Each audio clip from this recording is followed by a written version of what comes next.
I'll give you the quick recap, the Reader's Digest version of my childhood. And basically, my childhood, I grew up with a single mom. My dad wasn't around, and between the ages, of being born and about 18, through that went through physical abuse, emotional abuse, sexual abuse. Like if it had a abuse attached to it to describe it, I had undergone it, and through that, just all these different things began to build up in my life. And as they built up, when I became this young man at 18 years old, 19 years old, I was angry all the time. I was committing crimes. I was finding myself as I started moving towards being a drug dealer. Like I wanted to become like Al Capone. That was the goal at that point, was to become like Al Capone and be like a crime lord in Northern California. That's what I was attempting for. But God had a different plan. I had this friend in my life that would pester me about going to church, like all the time. Like, why don't you come to church? Why don't you come to church? And it got to a point where I finally wrote this friend a check. Like, if y'all remember what a check is. And I said, I would promise to go to church one time, open-minded. And that was it. And so sometime after that, I ended up getting invited to go to church. Like, it actually started out with me going, hey, can you give me a ride somewhere? And me telling my work that I couldn't come into work because I said I was sick. I was just sick of my job. And I found myself at church, and I would go to parties. I'd go to Friday night church and go to parties. Go to Friday night church and go to parties. But at one point, it was a Korean church, and so they said, if you've never given your life to Jesus, raise your hand. See, they didn't ask me if I wanted to. They just said, if you've never given your life to Jesus, raise your hand. So I raised my hand. I never gave my life to Jesus. And they're like, well, say this prayer. So I said that prayer, Jesus, come into my life, make me, But let me give you an idea of where I was just weeks before that. Let me paint a different picture of how people saw me. There was a point where my high school caught on fire and I didn't even attend the school and they thought I did it or had something to do with it. There were just weeks prior to me in church going, dear Lord, make me whole. I was planning someone's murder. I was in the midst of a drug deal and it wasn't going the way that I wanted to. And I was telling them, like, listen, this is going to happen to you if you don't stop.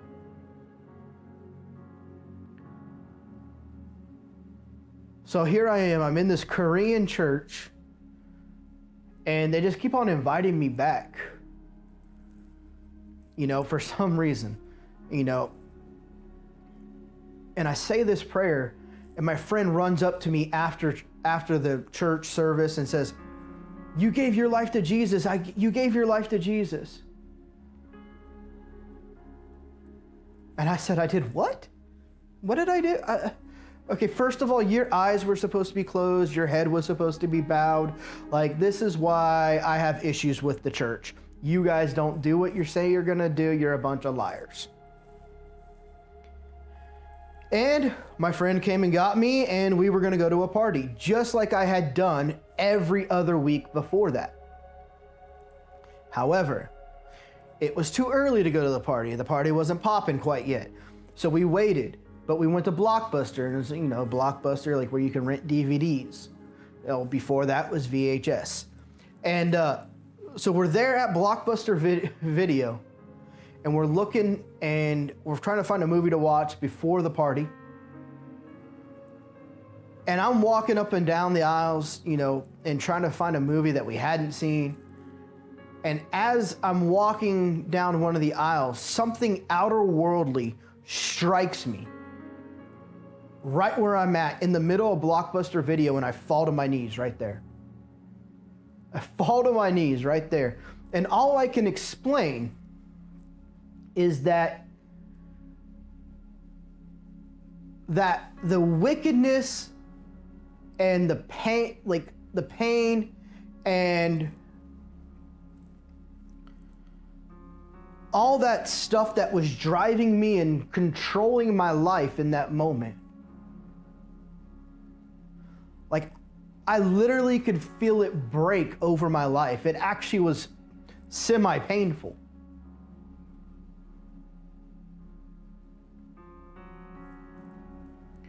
I go back to my house because, you know, like my house was the kick it spot. My house was the place where we all hung out. And my friend from church is there waiting for me. They're like, hey, we need to talk. And I'm like, yeah, we do. I need to explain this. And they're like, well, I need to explain church. And I'm like, well, I need to explain what just happened to me at Blockbuster. So let's figure that out. I ended up not going to the party that night. And after having this conversation with my friend, and then me, you know, I was a hip hop kid, and, you know, like even my nickname in high school was Biggie, partly because of my ability to rap, partly my ability because I was big. And so it was fitting. Even the principal of the school called me Biggie to kind of give you, that's how much it was known. And I had written this poem about me receiving a gift that you couldn't see, that you couldn't buy, that you couldn't even steal it. See, to me at that point, if you couldn't steal it, that's way huge. But I ended it with like, if you could believe in this, then you can move mountains. See, there was scripture throughout this and biblical principles that I didn't know because I was unchurched. I didn't grow up in church. And I ended it with this: if you have love, love will have you. See, I was prophesying, and it was like something outside of me was telling me about salvation that was to come. But I didn't know it. And see, I didn't fully, like, I was saying that prayer back at the Korean church to be respectful.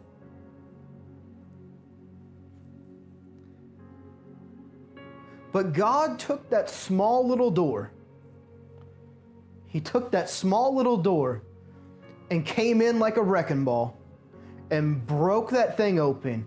He blew that door wide open, and he came in tearing down walls, tearing down all this stuff, and just presenting himself to me, revealing his goodness to me. And maybe, just maybe,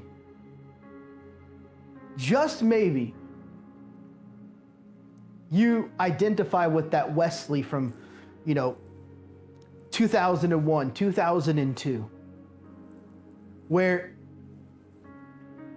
you're full of anger, you're full of pain, and you don't know what to do with it, and you're struggling. You're struggling. And you don't know what the answer is. You don't know what to do with what you're facing, because it's all inside of you. You bottle it all up.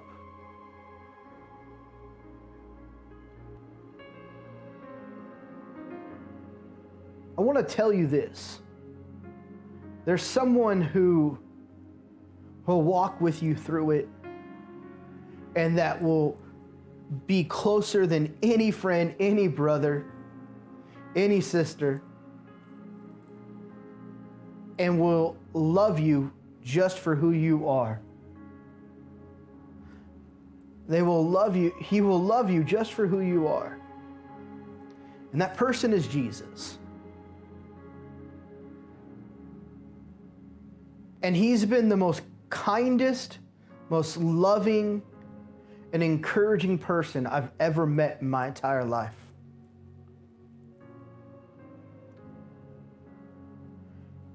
And no matter the darkness, no matter what it's been, he's walked with me through it and never left my side. From when I went through depression, when I hit my 30s, to when my mom passed unexpectedly, to when my father passed, he was there every step of the way. Even when I was walking away from the church, he was there every step of the way. That's right, even I walked away from the church. I'd hit the pinnacle of what a 25-year-old could hit in the ministry world for the most part. And I got burnt out, I got hurt, and I walked away from the church. And I was doing all these sales presentations, and everybody would come up to me and go, man, did anyone ever tell you you sound like a preacher when you talk? And I'm like, yeah, I know what you're talking about. See, his loving kindness towards you, nothing can compare to that.